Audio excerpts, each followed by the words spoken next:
Oh,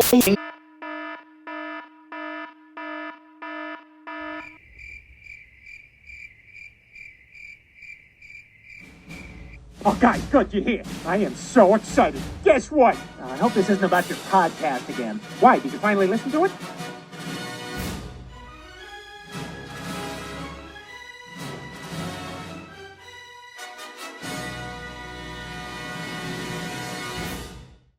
Before we start this podcast, let me invite you to subscribe to the podcast on iTunes, YouTube, or any podcaster.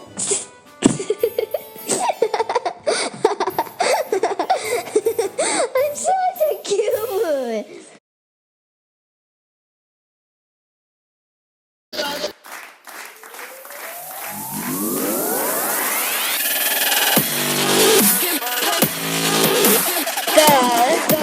Groomer Next Door Podcast.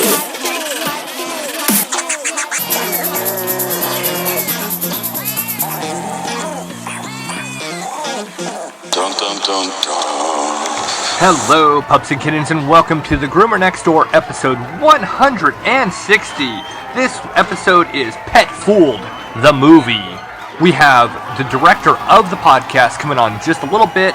Cole Harrington will be joining us, but at the moment, let me introduce who we are. I'm Chris Green. Sitting next to me, as always, is the fabulous Sarah. Hello. And we have Claire. Hello. Well, let's go right into our fact of the week. Now, it's going to be a big one this week, but I thought, you know what? We have a great movie that's going to be talked about, so we need to do a fact about pet food. All right. In 1860, an Ohio salesman named James Pratt ventured to England to extend sales of his lightning rods. While in London, he noticed British sailors throwing hardtack to stray dogs along the docks. Hardtack is a biscuit made of flour, water, and salt. It was a staple food for a long sea voyage and military campaigns. As if struck by lightning himself, Pratt sought the help of a baking firm, and his dog cake became the first ever dog biscuit. That's pretty cool. That was pretty cool. And you know what's funny? Dog biscuits haven't come very far since that day. Pretty true. All right, well, with that said, let's dive into the Weekly Roundup. The Weekly Roundup. Yeehaw. All right, this week on our Weekly Roundup, well, we have one, it was more of a transport than a rescue, but we actually did a transport this week, / pickup. It was kind of a layover. Yeah, something like that. I don't know how to really put it. 8 puppies. They were Lab Doberman puppies, 8 weeks old. The story was that there's a Doberman out in the country here that likes to roam and procreate, shall we say. Went over to a neighbor's house, which was approximately about a mile away, mated with the Labrador, and, later, a little bit later, of course, puppies come out. You want to add anything on that? Well, best situation is both animals get neutered or spayed and stop creating so many puppies. Obviously, that is the biggest part and fight that we have, is getting this to stop. The one dog's too old to get neutered. The Doberman. And then the female, they're looking to get spayed, so it stops the cycle of puppies. But the puppy's real cute. What it was is that someone was wondering who could hold them for one night, since it's supposed to be super cold out, and the puppies lived outside in a little kennel. That was an understatement. It was not just a little cold. It was Arctic frozen minus degrees. A few seconds out there, I could barely feel my nose. And then the next day, take them over to somebody who's transporting them to St. Louis. So we got puppies for a day. So about, I want to say, 15 hours later, they made their way up to St. Louis, which is an amazing rescue called APA. And they will get them vetted, spayed and neutered, and sent out on their way.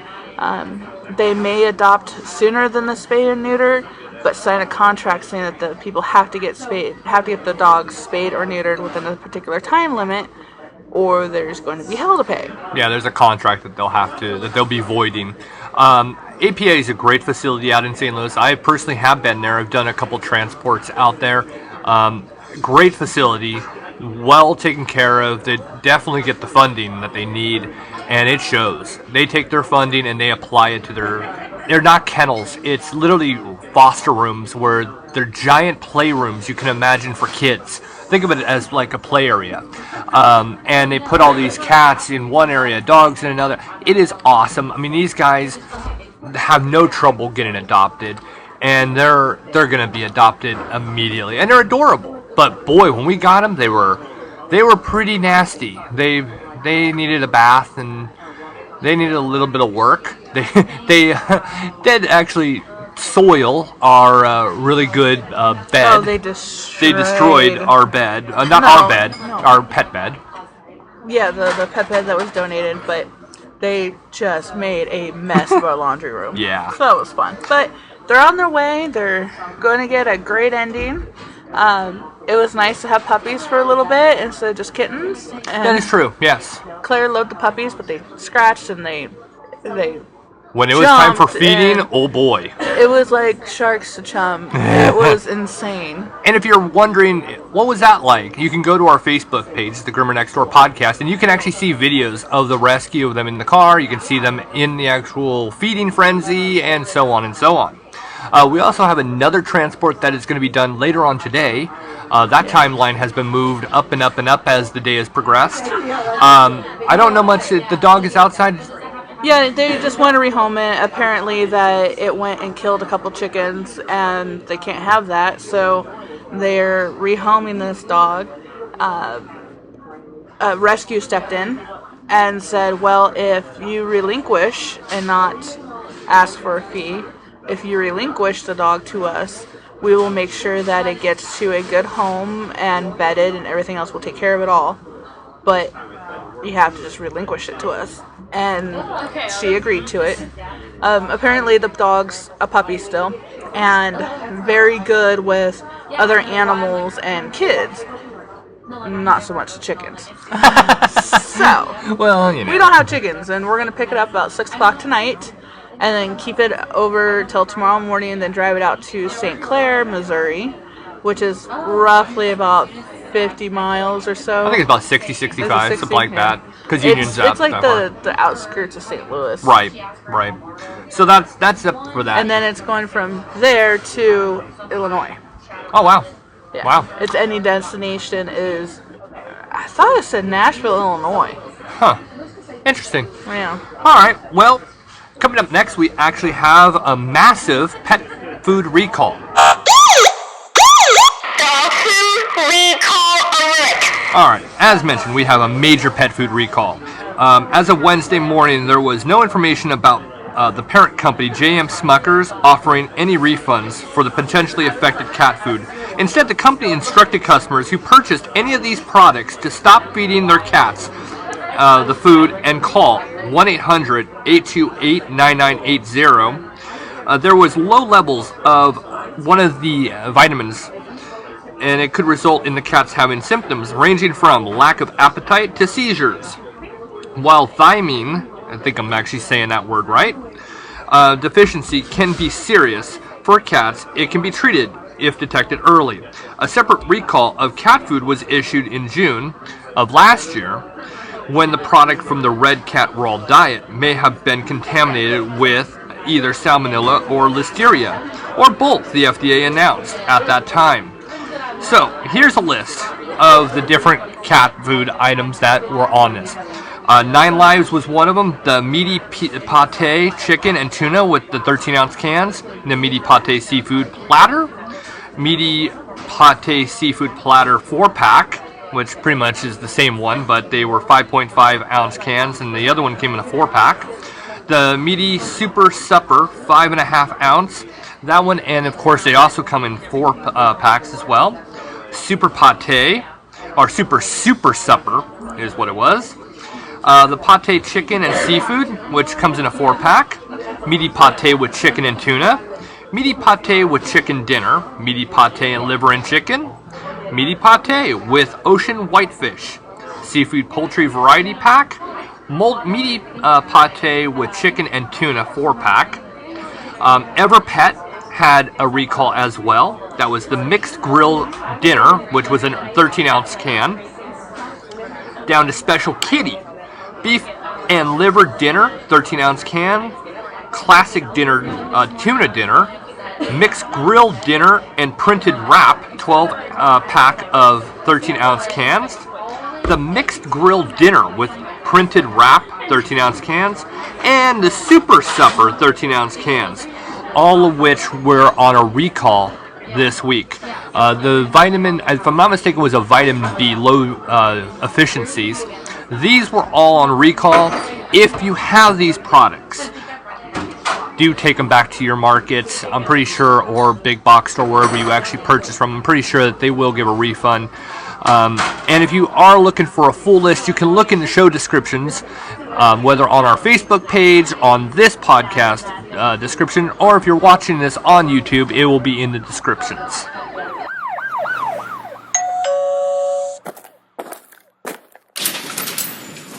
Oh, hello. Hold on a sec. Dad, we have a guest on the podcast. This week we are joined by Cole Harrington. He is the director of a great movie called Pet Fooled. Thank you very much. With your busy time, you have such a busy schedule, you actually were able to make time to be on the podcast this week. Thank you so much for joining us. I am very happy to be here. Very happy to talk. I'm just so happy to hear about this movie and all these, the process that went on with it. So let's start with, how did you actually get involved with this project? The entire project is an accident. It is a result of my co-producer and my best friend, Mikkel Fawcett, who had an animal. He had a dog. Her name was Kadri, and she had an itchy stomach. He had no idea where the itchiness, it was like a rash on her stomach, and he didn't know, did she get into something as we were hiking? Did she get into something in the garden? Went to the vet a couple of times and, tried a few things. The rash wouldn't go away. And when he took her to be groomed one time, the groomer, he pointed out, just be careful around her stomach because she has this rash. I don't know what it is. And the groomer was just a very passionate, I think, Russian lady who's like, just look into the food. It's the food. The food is crazy. And she's like, what are you talking about? She's like, look into a grain-free food. Okay. And I think he took a few days or a week where he was looking into this, and I got a call from him. And, at that point, I was interning, I was coming out of school, and he was like, I think you should kind of look into this. You're the one that loves documentaries.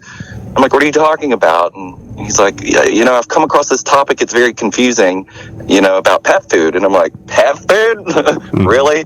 And I could have never in a million years anticipated what it would become, or what I could not have anticipated anything that I would find in researching this industry. It's crazy. So it was a complete accident. I love complete accidents. They tend to have the best outcome.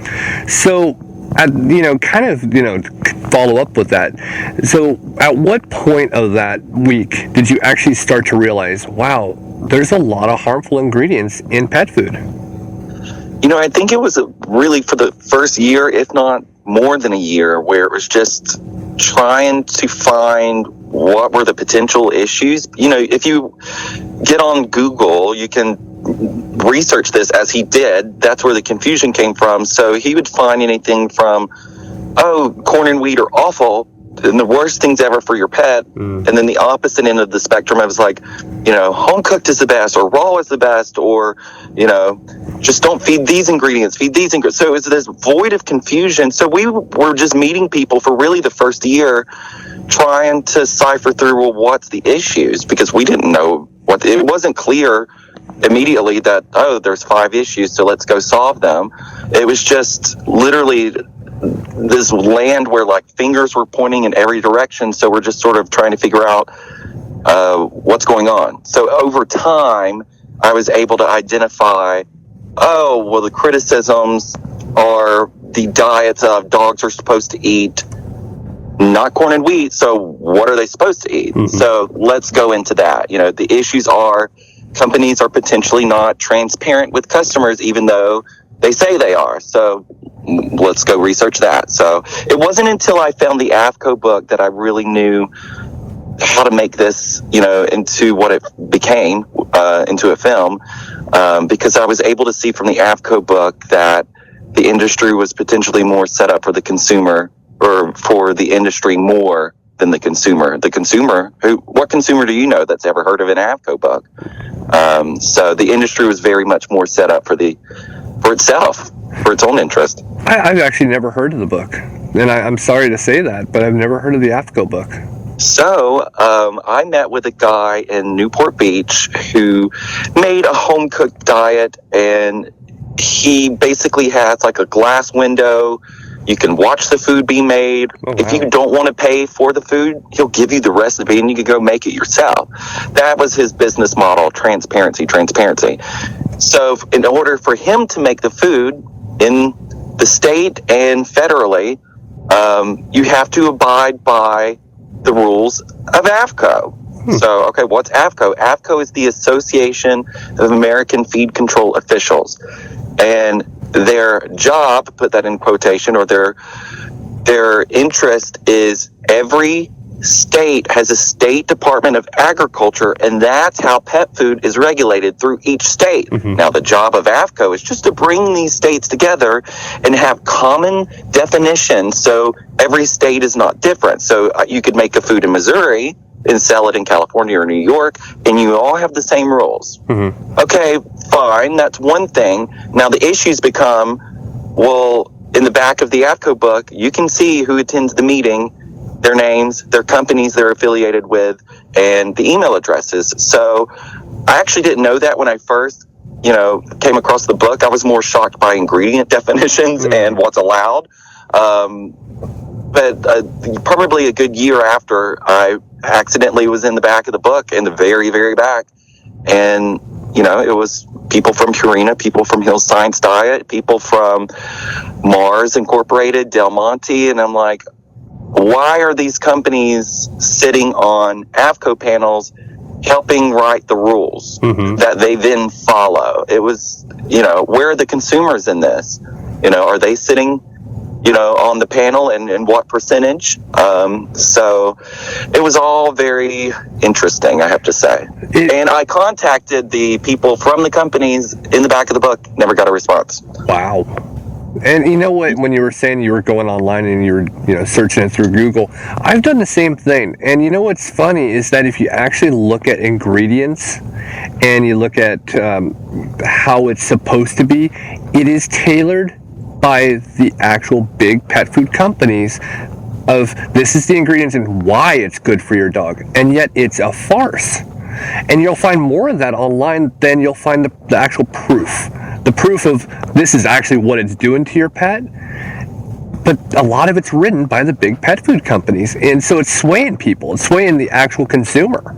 And I find that to be really strange. I think it would be interesting if it was all based on, hi, we are, let's put this in fairy tale land, where there's an association that exists for pet health. Health first. No one has done a variety of feeding tests to say, hey, you know what? This feeding style isn't as good as this feeding style, and we've tested it. So we know that this is particularly better for the animal than this. We know that cows eating grass, is better than cows eating corn. So no one has done that. And my confusion is why, I'm sort of like, if this industry really cares about pet health, as their marketing says they do, why has that not been done? You would think that they would do that and then tailor everything towards the best health. But, it's very interesting. I wonder why it hasn't been done, And I'm pretty sure you've seen this. A bag of crap food. Let's just drop it down to any one of the big companies, but even lower ones. It takes more cups of kibble to actually feed your dog than if you actually get a higher end that's grain-free. It actually is less cups. And so as you're buying the big bag of Gravy Train or Old Roy or even the Purinas, you're feeding more cups, causing more damage. And, you're buying a big 50-pound bag for $3, but it's more of this garbage you're putting into your dog, opposed to a smaller dose, a smaller amount of cups for good stuff. That just blows my mind. You can't question it, because the industry regulations, AFCO, says that everything in any of these brands on the store shelves, whether it be a grocery store, Rite Aid, pet food store, are compliant with AFCO. So that's the finger pointing. Well, we met the AFCO guidelines, so there's no accountability to say, well, why are the AFCO guidelines so low in regards to what is allowed to go into pet food as nutrition? You're branding this as, the 100% complete and balanced nutritious project. And what does 100% complete and balanced mean? It means that you've met this AFCO guideline that, it could be anything from wheat flour to, completely organic, dehydrated raw food or raw food. The range is so wide. There's really, it's like it's open for business, because, you can do anything from what people would argue to be the lowest quality to the best quality. It's just, anything and everything. So my interest is for the consumer.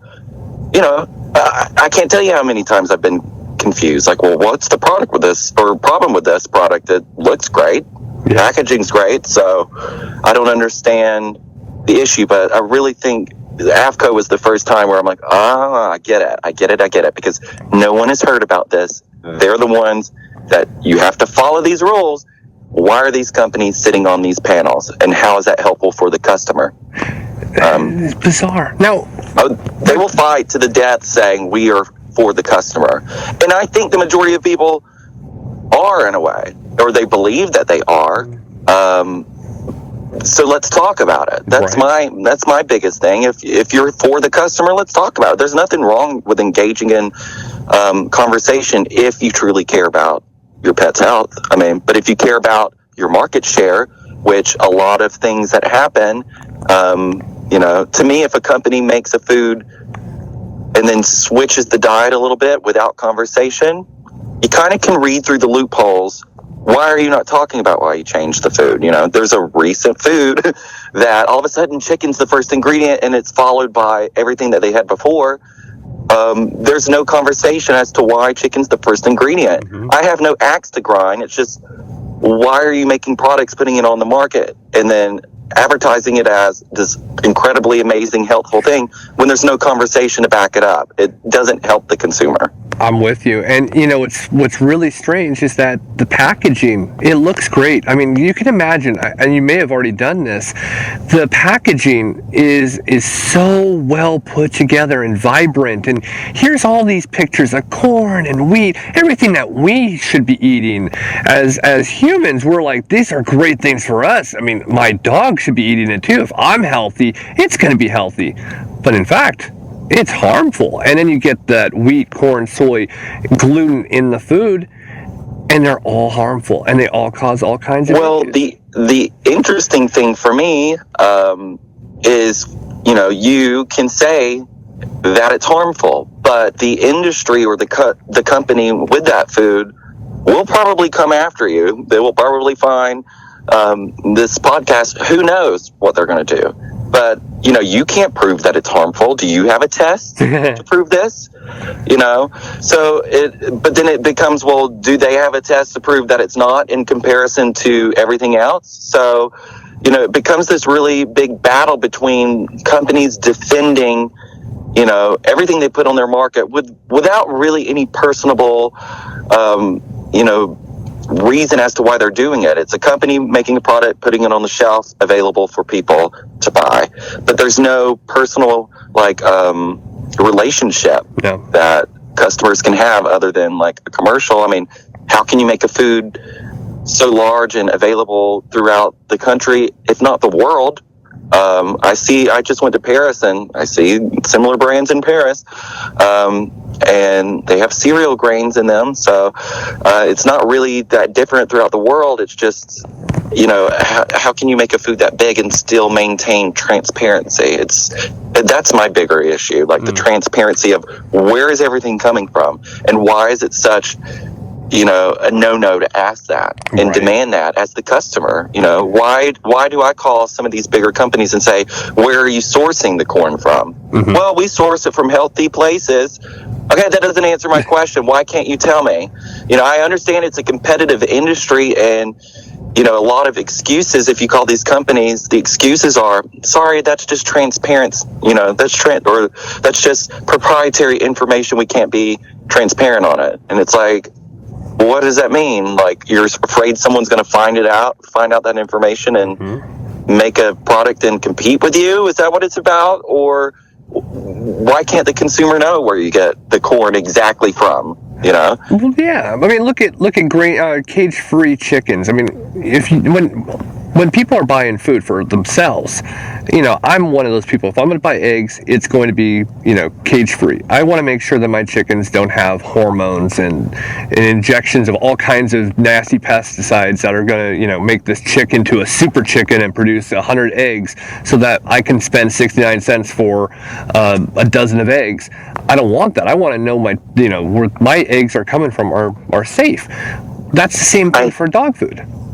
I think you just hit on it. Like, if consumers were to know, they might not buy that product. It's kind of interesting. You start getting into the business and the legal aspect of it versus the 100% true healthful aspect of it. It all gets very interesting, whenever you start questioning.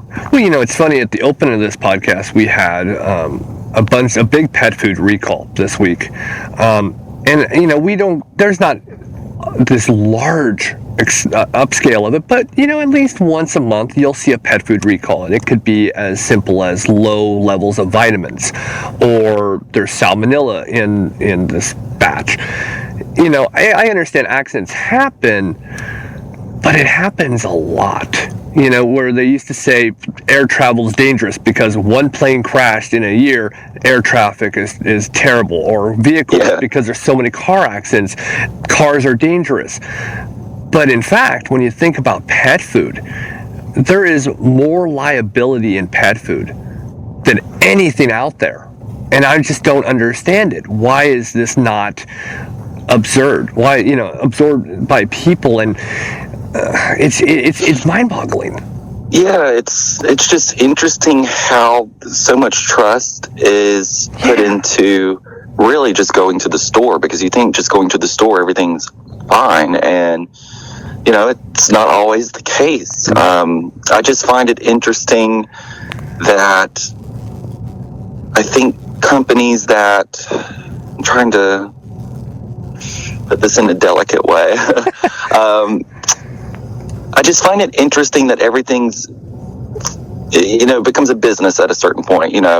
I've spoken with a lot of companies that are very transparent, like the opposite of major companies. But at what point in the business aspect can you no longer be that transparent? When you become at what point? Exactly. My interest in the liability aspect is, I met with people who were harmed by the chicken jerky. That was, pets were dying or getting sick. Mm-hmm. And so I met a woman who had a database, because there's no one keeping a database if a pet is harmed by food. It's kind of interesting. And I met with a woman who was keeping a database because her dog died and she couldn't figure out, why is this not off the shelf? And the FDA has been sending out warnings about it since 2007, and I think it was 2011, 12, or that this was happening when I was filming with this. And to meet with people and hear their stories. What is your story? I met with a woman. I met with several people. They didn't make the film. 2 people made the film, 2 or 3 people, but all of the stories are very similar. I was either at this store or this store, and I saw it. It looked great, and looks organic, perfect. Fed the treat, and animals died. Like, can you imagine feeding a treat, the next day your animal dies? Yeah. And then the question becomes, well, what's happening? You call the company, and I legally recorded the phone call, called the company and asked, like, tell me what's going on with these treats. Well, the FDA has extensively tested them since 2007 and found no contaminant, and our treats are safe to feed as directed, and we stand behind the product. Mm-hmm. It's like, what does that mean? We stand behind the product. Like, it literally, like, I had to, like, be a little bit objective, because it's like, it's hard not to get angry at that. Yes. You've potentially killed someone's animal when your tagline is that you care so much about pet health, and this is what the customer gets on the other end. And I mean, it got really crazy with the chicken jerky issue, because I think I can't remember the brand name, maybe it was the companies would start sending out NDA forms. We'll give you $100, sign this form, send it back to us. And luckily, because of the age of the internet, people were like, huh? And they started talking to each other on that Facebook page where they banded together and was like, don't sign the form, because they know they're going to get sued eventually if the contaminant is found. So if you sign the form, that's one less person that there is in the class action lawsuit. So it became about business, not health. And it's unfortunate that anything were to happen, but if something were to happen as a company, why not recall the product? Even if you're getting so many complaints and you can say, hey, we don't know what the problem is, but we're going to pull it off the shelf severely based on the fact that we care. That didn't happen. That did not happen. Instead, they've rebranded the products as no longer made in China, they're made in the United States. And have never addressed the issue. I even wrote the president of Wagon Train on her Facebook page back in the day. Never heard from her, never got a call back from the media department request.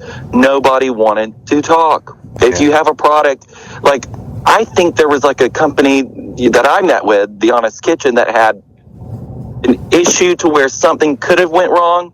It wasn't a big issue, but the business model of the company was just pull it, because we don't want anything potential. Like, we don't want any issue. We don't want to go down the road of like anything happening because it's, something happened in the manufacturing process. Pull these products from the shelf, get them out of the way, and let's move on. I mean, it's interesting, but like, who has the time to research your pet's food if it's this complicated? It's just mind-boggling. You know what? When you mentioned that your friend Groomer actually said, "Hey, because she sees it every day." That's exactly how this podcast really started. Was people going, my dog has itchy skin, or my dog is prone to ear infections, or XYZ, and I couldn't tell how many times that question came up, and I was like, well, it's obviously this. And ever since then, I've been on a soapbox yelling, hey folks, food, it's what's in the ingredients. So I get that. I get it completely. You know what? Let's take this time to actually play an audio clip from your movie. Okay, Ada. What time is it?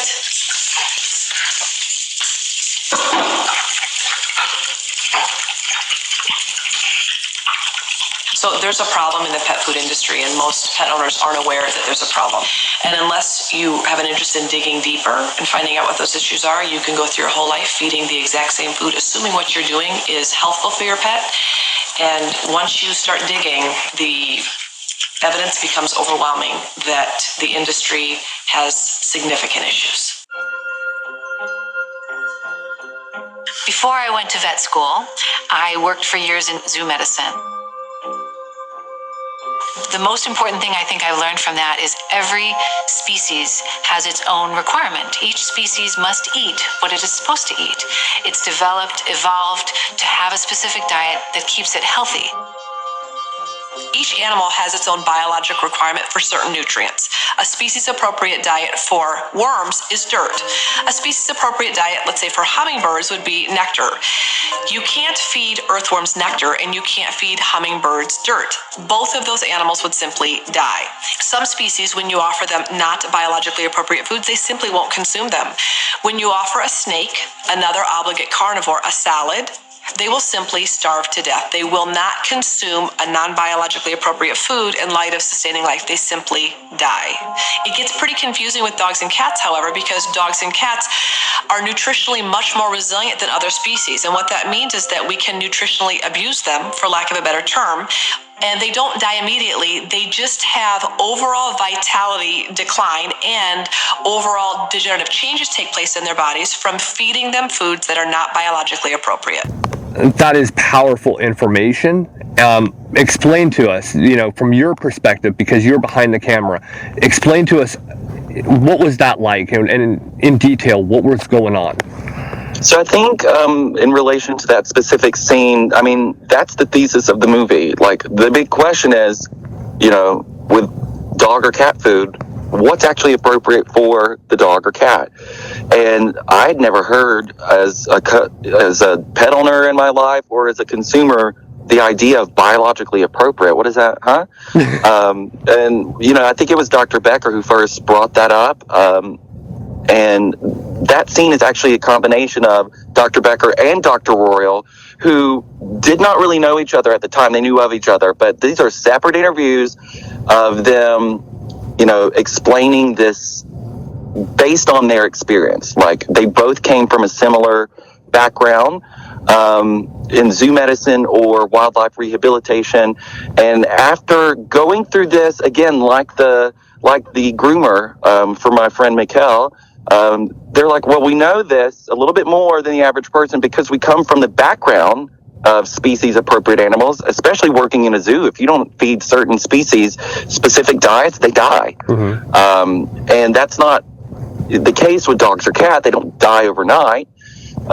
So that was very interesting to sort of have that explanation, because what I was trying to fully understand, well, what is appropriate? Like, you had to dial it all the way back to, well, if corn and wheat isn't appropriate as per the criticism, well, what is? And, throughout doing this throughout the years, like, this was the thesis that all of the research pointed to: what's biologically appropriate for the dog and the cat. My gosh. The species. As we go on, I just kind of go, and I mean, been doing this for a while, I even find that sometimes I'm not as informed as I want to be.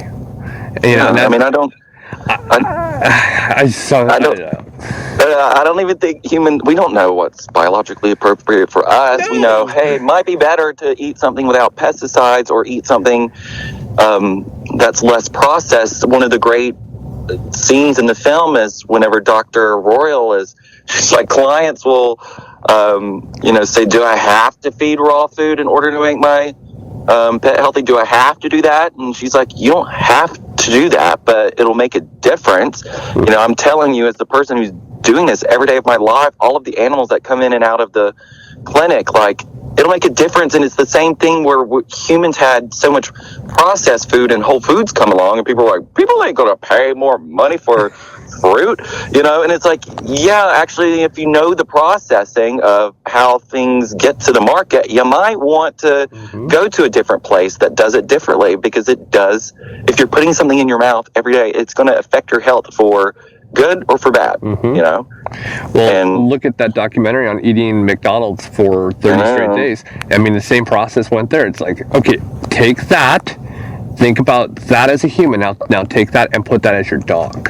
Yeah. That's kind of where it all kind of blends together. It's interesting to see people who feed. A friend of mine was feeding a brand I will not name, and there were questions around the brand killing. Mm-hmm. And I said, listen, I'm not the crazy person I'm not going, I don't have an axe to grind. I'm not going around telling people, don't feed this, feed this, or you're crazy. No, right. That's not, it's about the approach to it. But I told my friend, I'm like, listen, dogs have been reported to be killed from feeding this food. And I even met with, she had seen clips from the film. I'm like, these are the people from the same, overall company.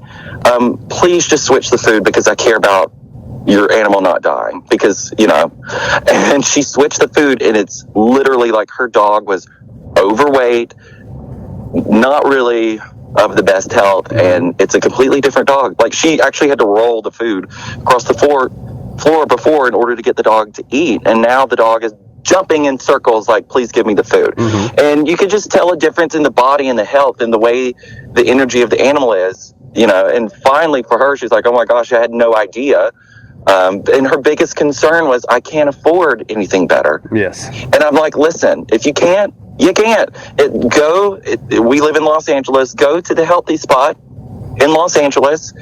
Tell them your issues. They will help you. And, come back to me and tell me what happened.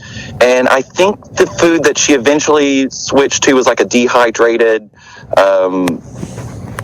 Grandma Lucy's might be the name of it, artisan or something, because the Healthy Spot was able to do it by a price per pound. This is what you're currently feeding with these ingredients, and this is what you could feed, and it's not that much more a month. I think it's like $10 more. And she was shocked, because you're like shocked by the idea that, oh my gosh, it's like, going to be so much more money. And it really depends on doing your research to try to get the options. Don't put pressure on yourself, and just there's nothing wrong with looking at options, and investigating. Did you I'm not sure if you actually have seen the mathematics on this, but it is actually cheaper because you're feeding less to actually use the higher end stuff, less cups of kibble, to actually the ratio of more cups for the garbage. So you're actually spending less for good stuff than if you actually bought the garbage. It's a whole other thing too, is bioavailability. I mean, again, the IAMS rep in the clip that I use in the film, we have found that corn is still the best form of carbohydrates when processed and refined properly. See, there are key terms used. And my question is, why do you have to process it and refine it? Why can't it just be naturally processed through the dog's system? Why can't the dog naturally process that? Why do you have to process it and refine it in order for it to be digestible? Beyond that, every ingredient, what's the digestibility? The film doesn't really get too involved in this, but, who knows in the future, what will happen. Maybe it'll be talked about more. But bioavailability, like if it's this ingredient versus this ingredient, what does the animal's body absorb more of? Because once it goes through the digestive tract, the body's going to be taking all the nutrients that it can, and it can either be going through the body and nutrients not absorbed because it's just not bioavailable or biologically appropriate. It's still, you can still swallow the rock. Doesn't mean the rock's going to help you get nutrients, and it will pass through the system. But, I think that's interesting, and it's not at the forefront of conversation from these major companies. It's not.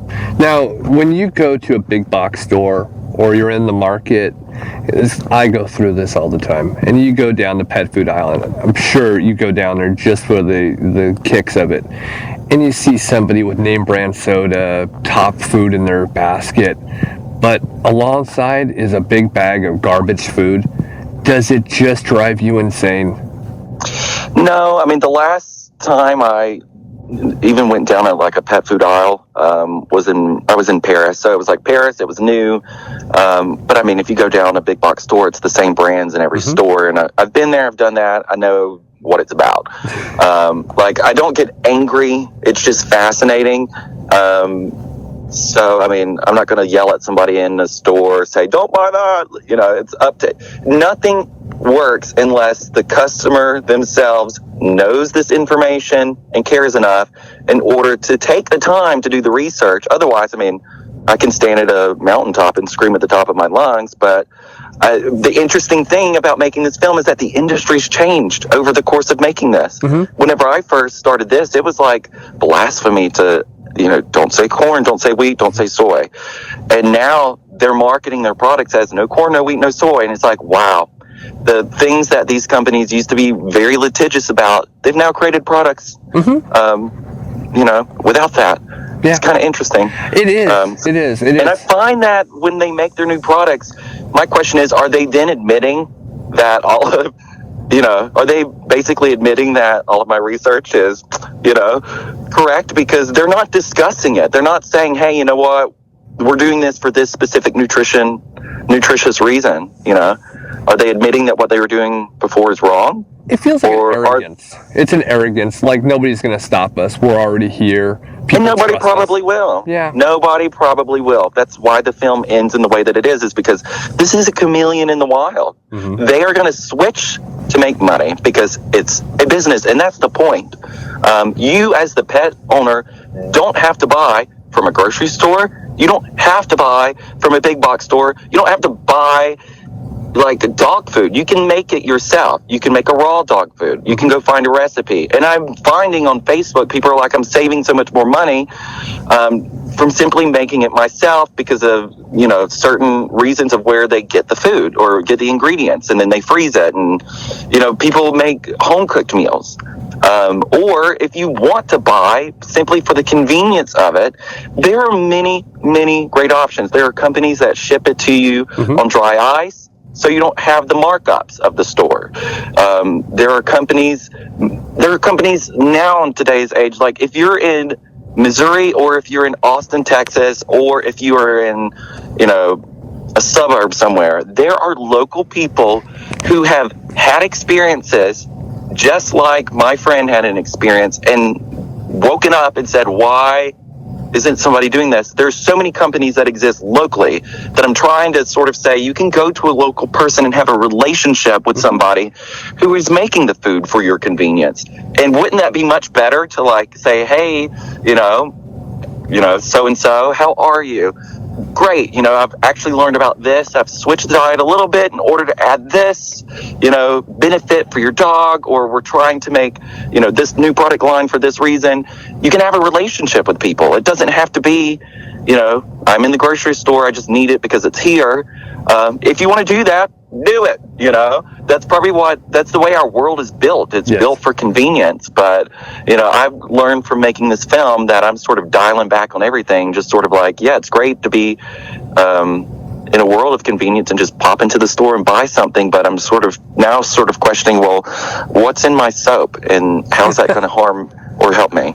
What's in my toothpaste? Like, it's all owned by, these conglomerates that own the pet foods. Or if they're doing this with pet food, then what else is going on? And, it's crazy, isn't it? As you start to dive into it, it's like my chocolate could be contaminated, everything.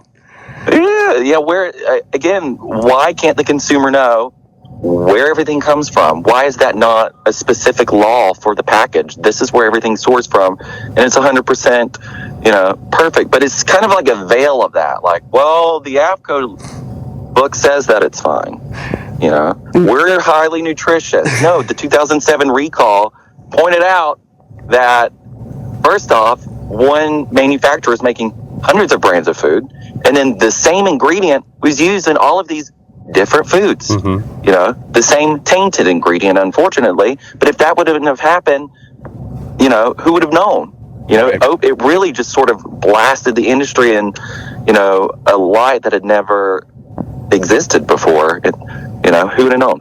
It is absolutely hard to handle. I mean, and at some point you've been down this research rabbit hole in a sense. You become almost overwhelmed and then become hungry for more information. And then you spend hours to even days just... And the solution honestly is simple. Like we can have 5 hours of this conversation. It's endlessly fascinating, but it all comes down to what's appropriate for the animal. Yeah.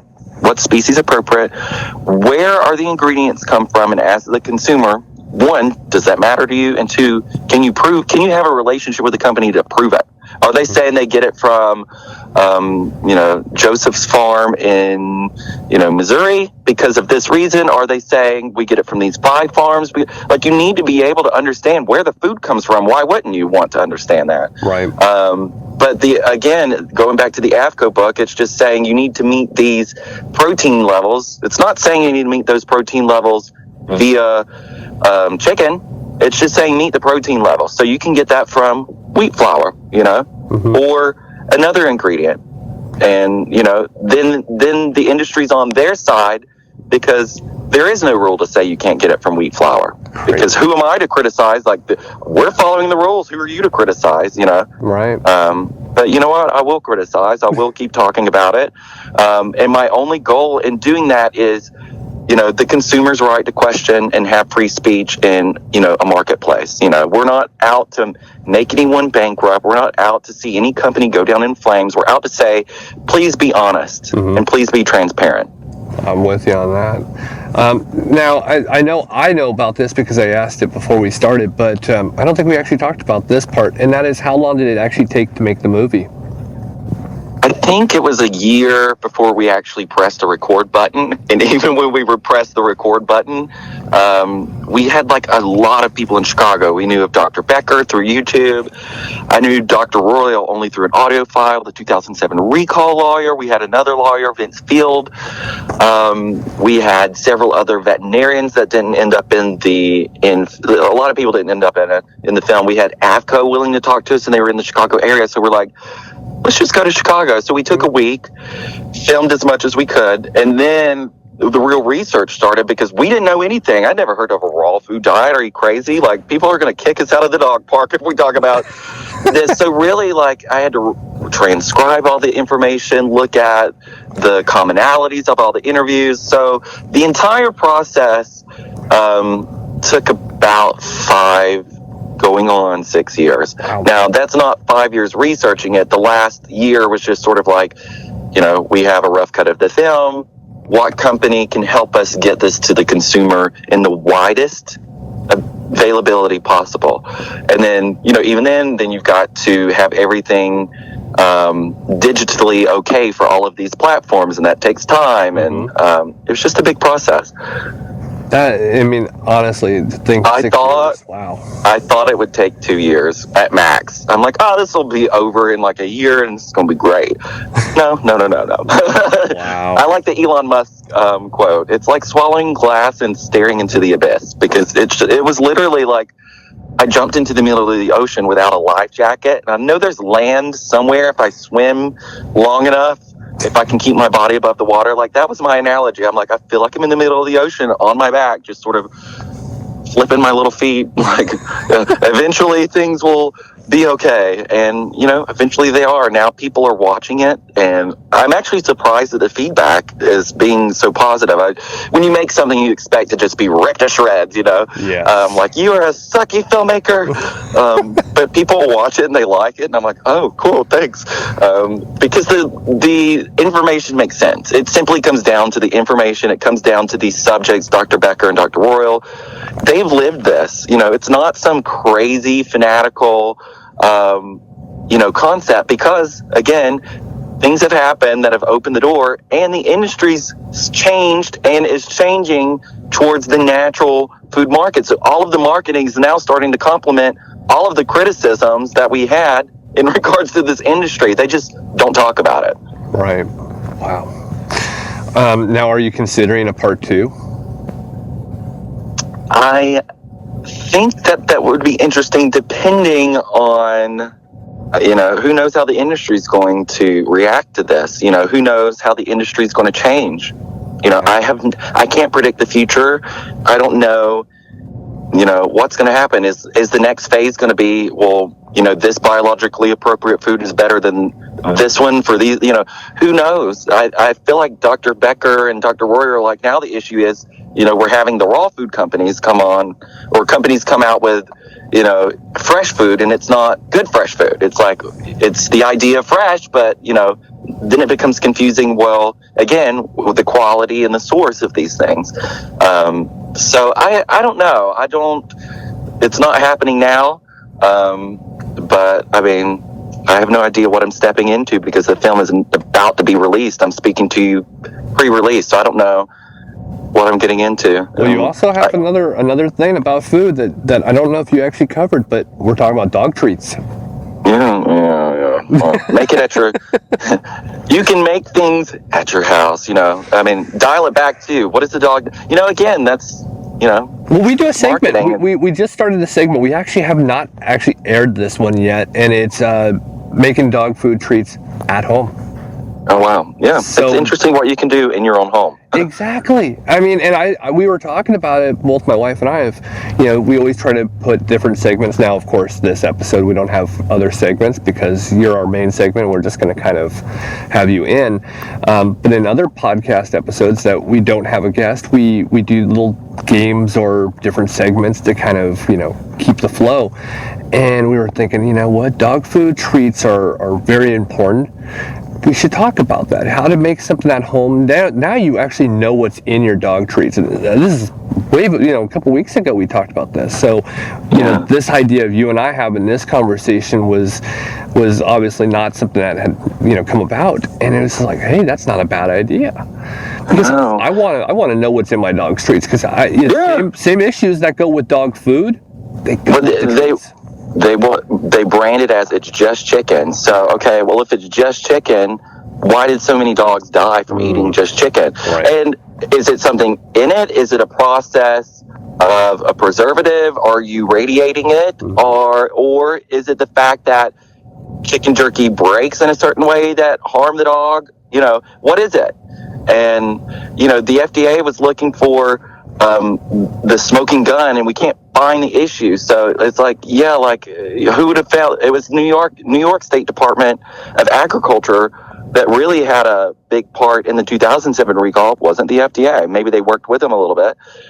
And it was the New York State Department of Agriculture that, had the chicken jerky treats off the shelf because they found illegal traces of antibiotics. So that was the loophole that they were able to find in order to get the products off the shelf because the company was not doing it. And even when they had to get it off the shelf, they're like, well, this is a voluntary withdrawal. It's not a recall. It's like, why are you going to extents to be so defensive whenever it's like lives at risk? Beyond that, I find just... I lost my train of thought for a second. I have like 7,000 things that I want to talk about. So we're talking about pet treats. Help me out. Did you actually, I don't know if we talked about it, you had an email, I think it was.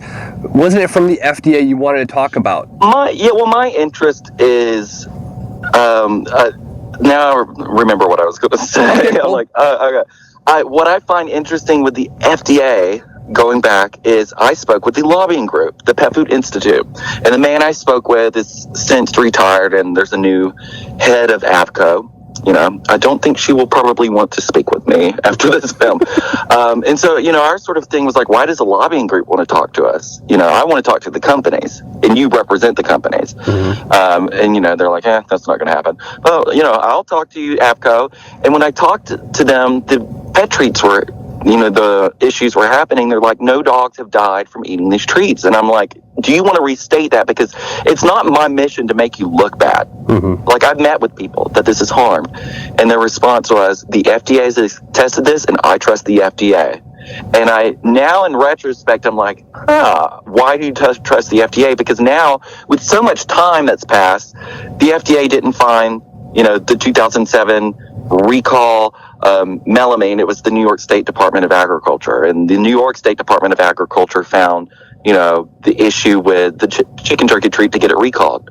It wasn't the FDA. So why does the Pet Food Institute, that's a lobbying group for the companies, this is not a representation group for customers, their interest is for the companies, and who knows that? We don't know that. And they represent almost everyone. Well, I'm thinking about that one day, and I'm like, oh my gosh, that came back to haunt me, that line, I trust the FDA. If you see in a movie and it's like an echo of oh my gosh, they said this information. So I go back in my emails because I asked, after interviewing the FDA, certain things were confusing, so I sent an email with 3 questions. The 3 questions were, how many individuals at the FDA Center for Veterinary Medicine work in pet food regulation? That was question 1. There were 2 other questions, but the main question, question number 1, how many people actually work in pet food regulation?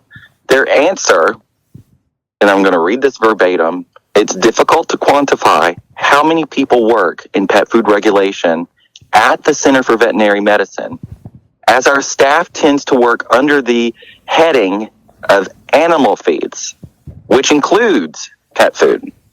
The Division of Animal Feeds contains roughly 35 employees, including veterinarians, toxicologists, animal scientologists, biologists, and chemists. The Division of Animal Feeds also, it's not the Division of Dog and Cat Food, it's the Division of Animal Feeds, also coordinates with the Divisions of Surveillance, Veterinary Product Safety, and Compliance to monitor signals or problems associated with the pet food and animal feed, and to ensure that these products are properly marketed. So there's a whopping amount of information just in that paragraph, but what I thought was fascinating is that it's difficult to I'm wondering if these companies are making billions of dollars. Yeah. Billions. Does the amount of regulation, not even for the money, but the amount of packages on the market, how many people are, you say it, the Pet Food Institute says it's the most highly regulated product on the supermarket shelf. What does that mean? Okay, well, FDA, how many people are actually on the ground regulating this? The answer being it's difficult to quantify, and there are roughly 35 employees working in animal feed. That's not pet food. So is it one person? Is it two people? Is it 7? And does the amount of people working at the FDA in regulation federally meet, the amount of shelf space and packages that are on this market that are then going to consumers' houses and being fed as food? I think that says a lot right there, just in the responses. And I thank the FDA for being responsive and honest with me. They were very honest. We were supposed to meet with them and speak for 30 minutes, and it turned out to be a lot longer than that because, as you can hear me talking, I bet people listening are like, shut up, he's talking too much. But you could talk for hours about this. So, pretty crazy. If they're upset with you talking, I'm not. I'm enjoying it. No, I don't think anybody will be. No, I think they're all probably saying the same thing. Now, I came up with the actual ratio of 7 by the divisions that you were talking about, and then the number of employees of 35. I came to the number of 7 people, and this is just obviously speculation, but I'm thinking, well, that would be 7 people per department to come up with 35. And I'm thinking, and then when you actually multiply that by the amount of dog foods that are out there, how is it possible to actually keep a handle on it? Yeah, and they were sort of offended by the idea that this industry is self-regulated, But it's sort of well, I'm not seeing the proof that it's not really self-regulated. Yes, there's regulations in place. Are they loose? If you look at the FDA compliance policies, that's in the film. Shocking what's allowed. So it's a loose regulation. I don't know what the term highly regulated means. I've never been able to get that. But if you watch a movie called Merchants of Doubt, it really shows you how a lobbyist organization works, and they're really, a lot of what they do is to cast doubt on public opinion. Yeah. So I'll be interested to see what they have to say about me and what dirt they're going to spin on me in order to cast doubt or make me look bad or whatever. But, it's part of the game. You can't have freedom of speech without vested interest. So. Well, whenever you make a docket, this is exactly what's going to happen. You're going to have naysayers, you're going to have the people that are going to defend it, and it's going to spin every which way. But, facts are facts. You can't change that. That's the part that I always go with facts. I stay with, if there's a recall, I give the recall information. If there's a product, a lawsuit against XYZ, I'm going on what the legal documents are going to say. That's up to a court to determine if that's actually false or true. I'm just going to report what I see that's in public view. That's simple. I think people just want transparency at the end of the day, and they want to be able to trust. That's why we buy things off the supermarket shelf, is because you're providing a service that's convenient, and, in a way we can trust that it's okay. But then that becomes confusing, and if anybody is confused, you can watch Petfold. I've summed it up in 71 minutes. So it's funny that the film is 71 minutes and we've probably been speaking I think we're about 45 because we had a little bit down before that. But we'll get to the wrap up, which again, please. Anything you want to talk about anytime, send me a message. Definitely love to have you back. The last two things is, how's it been doing these expos and these events? What's it been like, and what have you learned from it? I'm going to a pet food expo today, and it's the first one that I've been to, promoting the film. Like, I don't know what I'm stepping into. I don't know what companies are going to be there. A lady who has a booth there invited me. She heard about the film and was like, come to the Pet Expo. Like, we'll, play the film for people. We'll, tell them. That's the biggest thing is trying to get it out there that it, like, exists. Mm-hmm. So I don't know what I'm stepping into yet. I've only ever been to two expos, I think. One was filmed and it's in the movie to where we're at a holistic conference. Uh-huh. And I love that because you just go up to the booth and you talk to people and they're telling you about the product and it's great. The only other one I went to was a feed and poultry convention. Before we ever filmed anything, we just went to Atlanta and started at, hi, like the National Renderers Association was there and we go up, hi. And they're like, hi, how are you? Like all smiling, good. This is, Mikkel, like, this is Cole. We're researching, to make a movie about the pet food industry. And could you tell us about rendering? You're the National Renderers Association. And like, you can see the blood draining from their face. Like, and it's like, dude, we're not out to get you. Like, why do you have to be, but I understand people's worry because, you can get a crazy person that's out to get you. We just wanted to know, because we understand both sides. It's rendering is recycling. How is it beneficial? And then what's the, potential non-beneficial things that we can avoid? And, let's talk, make the world a better place and eliminate all of this vested interest in things that don't help the consumer. Well, discussion never hurt anyone. Discussion is actually the way our whole society has, in a sense, evolved. Yeah. And I'm enjoying it because I'm starting to see conversation has become more of the currency out there, which, I'm 35. I've been able to watch technology evolve to phones, and I've been able to watch this whole currency change, and I love it. It wasn't as much, social currency wasn't needed before. Now it is. I mean, if you don't know pop culture, you don't know what's going on in news, you don't know what's going on in all these different areas, you're almost broke in every conversation. And I enjoy this. Then that's why I love doing this podcast, because I get to talk to so many different people about different walks of life. Some things I know, some things I don't know about, and I love it. So that's what makes this so amazing. So what's next for you? What are you planning? Do you have a new production coming up? Are you? I'm just, I've got like a database of like hundreds of productions that are potential. So I'm developing a book into a movie. It has to do with religion and how religion because I'm from Florida, so I grew up in like conservative Christian area. So my main interest that's common in anything I do is sort of like, well, why does that maybe it's sociology. I'm like, why does the world operate in the way that it works? Because even if you believe something, it's better to know how it works and why you believe it. Like, maybe that's self-actualization, but I want to know as a person, if I get angry, well, what's triggering me in order to make me angry? Mm-hmm. So I can be a little bit more aware of it, not just reactive. I'm developing that book and we'll see where it goes and how long it takes. I hope it doesn't take 6 years. And we'll see. I don't know what this film's going to do or, where it's going to, other than like being available worldwide, I think it's going to catch on. I have a slight hunch that, it just makes sense for people. So, this is something that's sort of been talked about before, but never in like a consist way that a film can make that happen in relation to conversation. Well, I'm interested. I mean, I'm interested in both, obviously, but you've already accomplished something that's on my bucket list, which is make a movie.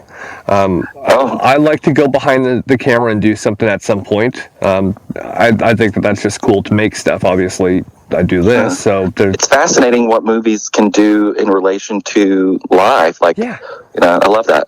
It's great. I mean, you get the reaction just making YouTube videos, and you get the reaction from people, good and bad. And it's unique just to be able to touch somebody in some way and say, hey, you know what? I'm gonna try to open your mind to whether it's a fictional story, non-fictional story, whatever the case is, or a documentary, to be able to touch someone. If you change one person's perspective or even life, you've done something. That's all that you really can hope for. So, last question, and then I'll let you get going. Now, you're releasing it on iTunes, correct? Mm-hmm. Yes. So the goal was to make it available for the customer, for the consumer, as widely available as possible. So it's Vimeo, it's iTunes, it's if you have whatever cable network that you have, you can sign on to the VOD on your Charter, on your Cox Communication, on your Verizon Fios, whatever your local provider is. For if you have cable, check the VOD. Petfold is most likely available there. If not, it's available on iTunes. It's available on Vimeo. Vimeo is worldwide. So I mean, that's how people in Barcelona or Vietnam, like people from Vietnam, are writing me. Or if you don't want that, there are DVDs available. If you Google Petfold DVD, or they're on Target.com, they're on BestBuy.com, they're on Amazon. And I think the film's going to be on like YouTube and PlayStation, like all of these platforms we've been lucky enough to sort of, tap into, and they're going to carry the film. So we'll see. I think it's great. I mean, honestly, I'm not giving you any kind of BS here. I actually think that you've done it right. Your release is in the right way. You went digital. Obviously you have the physical, but you went for the video on demand. You went for the actual platforms. You went for the iTunes. Now, did you get access to Google Play as well, or is that not accessible? I think so. Like, no streaming services yet, because the specific deal went back to, when I had a rough cut, I approached like Netflix. I'm like, could you please just like take this and make it? And they weren't in the position to take a rough cut, and then finalize it. They're like, come talk to us. Like, if you have a final product, and it's just like, I'll come talk to you one day, maybe. Maybe you'll love my first film, and then give me a 10 film deal. Who knows? But, it could have been an exclusive, film for them. However, maybe one day it'll be on a streaming network a year from now or 2 years from now. I don't know. But for the time being, we're really in this widely available, if you want to support independent film. This was, again, a 6-year project. I hope to get people's support. Like, go to iTunes. You can rent it or you can purchase it if you want a digital copy. So I hope people check it out. I think it's great. I think it's great. Write me on Facebook and tell me how much you love it or hate it. Open to everything. Well, thank you very much, Cole, for doing this. I really appreciate it. Thank you, too. Thank you again, Cole, for actually being on the podcast. Now, Sarah's joining us in this discussion. Your take on everything. Well, it really did open up another level of, oh my God. Really? Seriously? Like, this is stuff that I wasn't really thinking of. There's so many general terms for everything. Right. Like free range and cage free, but it doesn't specify how free range and what you use instead of a cage. It is mind-boggling. The people who set these standards are actual members of these different food companies. Yeah, it seems very biased and controlled. It's very controlled to where they know what works for their company, so they're going to make the minimum standards, low enough that their company can step over it. And it's unbelievable. I would think everybody assumes everything. You just naturally assume this. You just naturally assume that. I assume when I'm eating at Panera, the food that I get is higher quality than if I were to go to McDonald's, right? Right. Well, what happens if that assuming isn't correct? And we're just going with what the commercials say, what their pretty logo says, what they say is clean food. What they say is okay for you to eat and what it's not okay for you to eat. How do I know it's clean food I had to go do the research. Where do they get their stuff from? Where, the animals that they do use for their products, what were they eating prior? What's the ingredients here? It's so skeptical. It's like, okay, you don't use antibiotics in your animals. Yeah. Or the growth GMOs. Yeah. Well, is there something other than GMOs that they use that's just as bad, but we don't know of it, so therefore we're eating clean all of a sudden? Yeah, I mean, I don't know. This it brings up even more questions. I mean, I love a simple, well, is your dog food grain free? Right. I love that he actually made this movie, and to take almost 6 years. I mean, he took his time to make sure he got the facts, and that's what really got my attention. It was, wow, you really didn't just throw a movie together and put a pretty bow on it. It was research and dedication. Yes. It took, obviously, numerous emails. Yeah. And these emails aren't exactly easy to come by. I know. Because they don't want you to get in contact with them. And once you do find that right email, they just duck it anyways and not bring them to light. A lot of times they just don't respond. You send an email out to these companies, and instead of saying, well, thank you for your inquiry, blah, blah, blah, they'll just ignore it. And that is one thing that drives me bananas nowadays, is there's no longer this validation that, hey, you took the time to email me a question, I'll at least respond with, a template answer. No, most times they don't even respond. And I'm sure he faced a lot of this where they didn't respond to him, and then he did get a lot of responses. But look at how the responses are.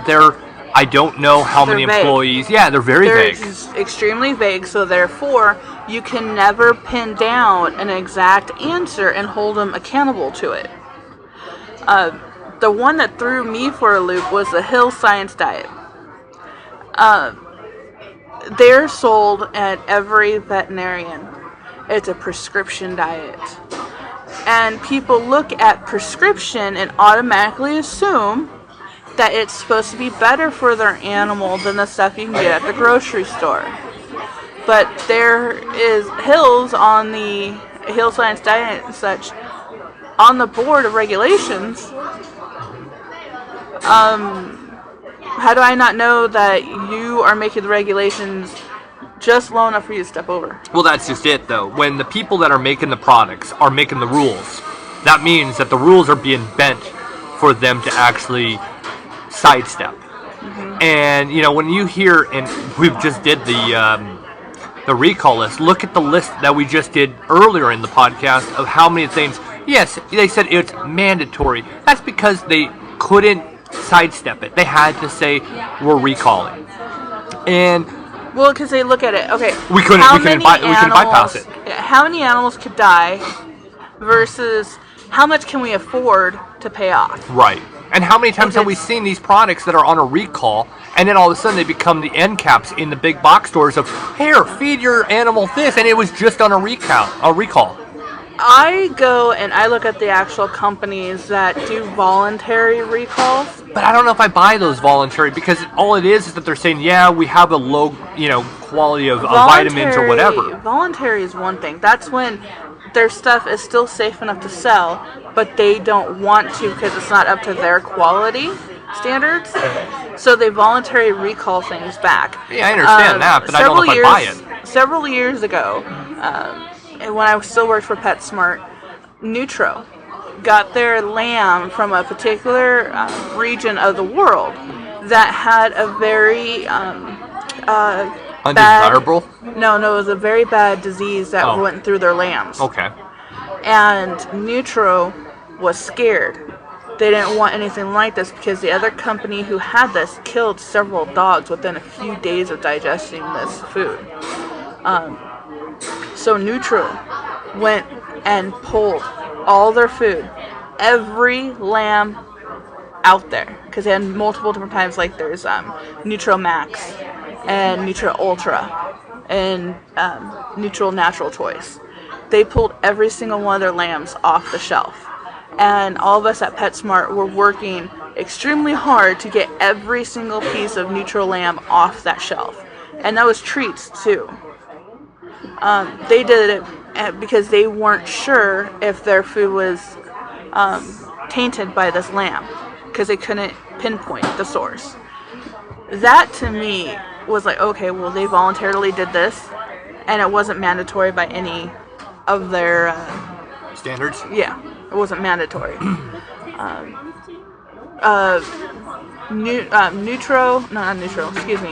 Nutrisource, which is a KLN product, they have stopped their bison formula because the bison, it wasn't up to par. The farm that they got their bison from had a problem with their meats.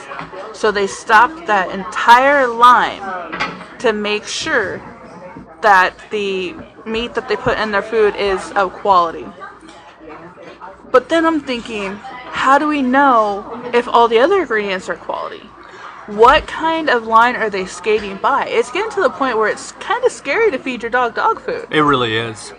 You go buy this stuff at the store yourself. You add your flaxseed oil, you add your fish oil, you do all this stuff yourself to ensure that you know what's in your dog's food. You know how it was prepped. You know where it came from. And it's much easier hunting down one meat item, whatever bag of chicken you pick up from the freezer department of your grocery store, than it is to find out how many farms one food company has to where they got their meat from. Right. It's bizarre. I mean, I'm lost when it comes to all this. That's why I'm so glad that Cole actually made this movie. And you know what really caught me right out the gate was when he mentioned how it all came about, how his friend went to the groomer and his groomer said it was a food allergy. I mean, literally shocking to hear that. I didn't know that until the moment he said it, because that was something that we were saying to everyone, and we still to this day say it. And you know, before we even started recording, I was saying to Sarah, I said, you know, we tell people this all the time, and a lot of times people don't listen, and I think it's because our shop is, you know, inside of a small general store. So because that have high quality dog food. But I think that people are probably saying, oh, well, they're just, you know, trying to sell their stuff, which we're not. No. Because for one, we do not get any commission on any. I've sold many bags of dog food for Shadowwood, and I don't get a single dime from it. Yep.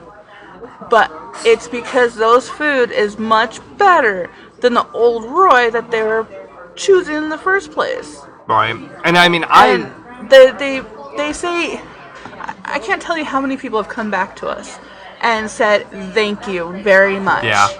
Because my dog's eyes are clear. Mm-hmm. My dog's ears are clear.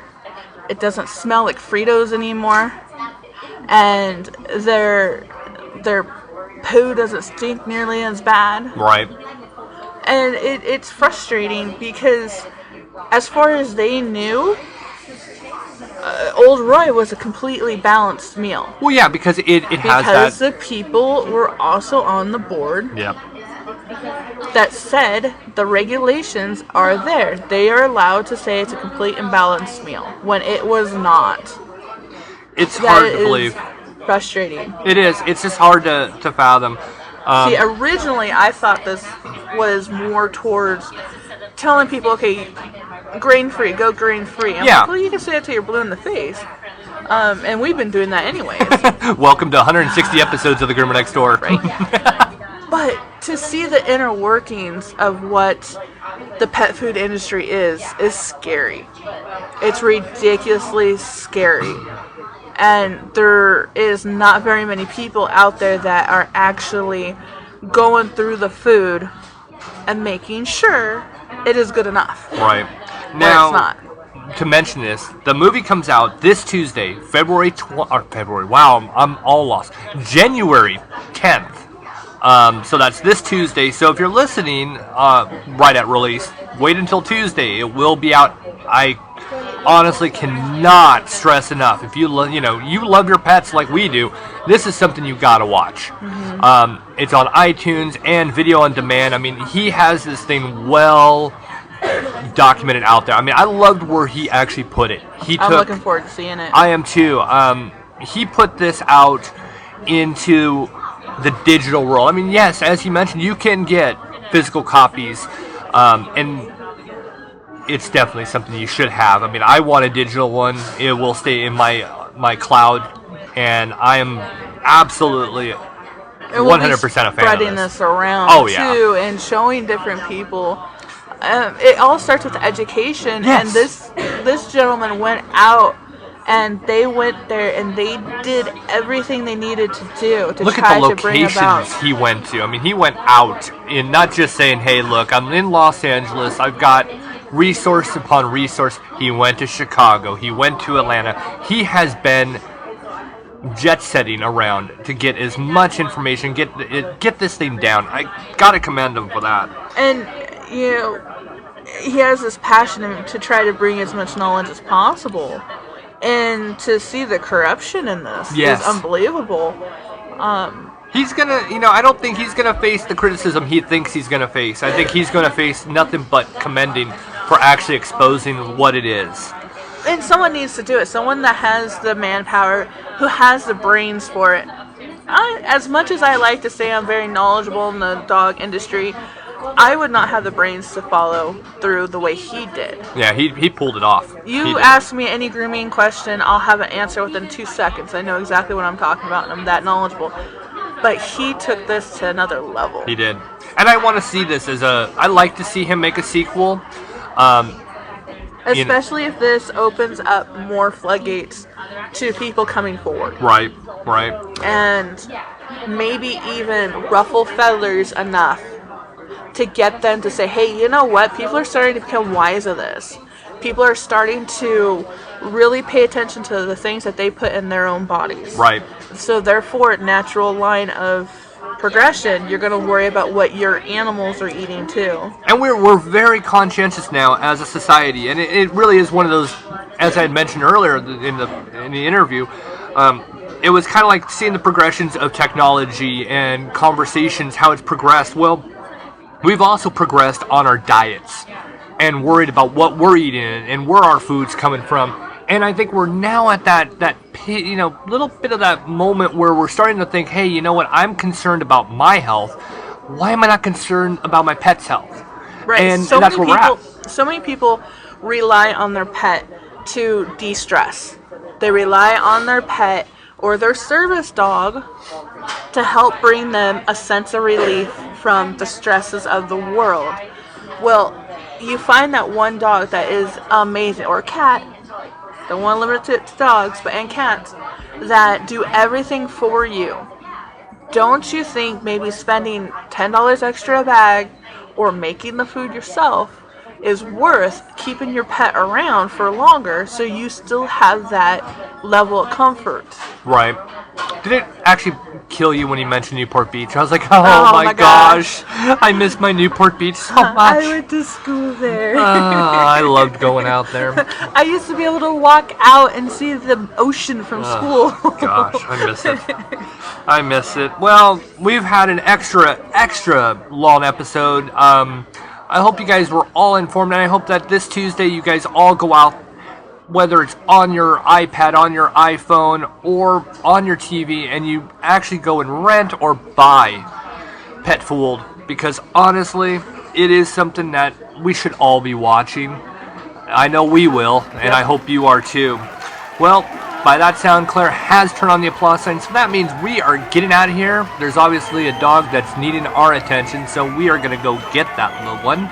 I'm Chris Green. Have a pet-tastic week. And I'm Sarah Green, making sure everybody realizes life is so short. Play with your pet. Claire. I'm Claire Green. Play with the kittens and pets. Play with your kittens and pets. And thank you, Cole Harrington, for your hard work on your movie. And thank you for being on the podcast. You're always welcome to come back. Bye-bye, everybody. Okay, gotta go in my bedtime. And now the show is over now.